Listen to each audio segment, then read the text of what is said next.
Достор, в общем, акыркы учурларда көрүп атасыздар мына табышмак болчу.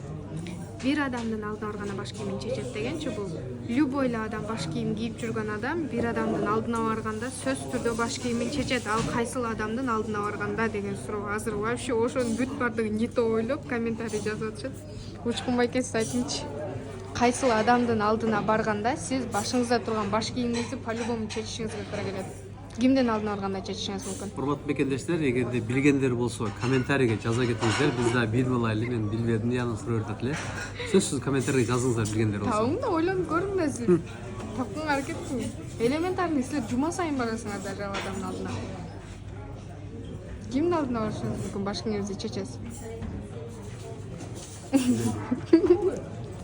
Кимдин алдына барганда баш кийимин чечет? Аялдар деле, эркектер деле бардыгы бирдей.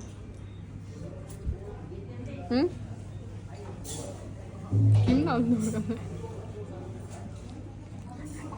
Элементарный нерсе бул, элементарный нерсе. Адам жашоосунда дайым колдонгон нерсе бул.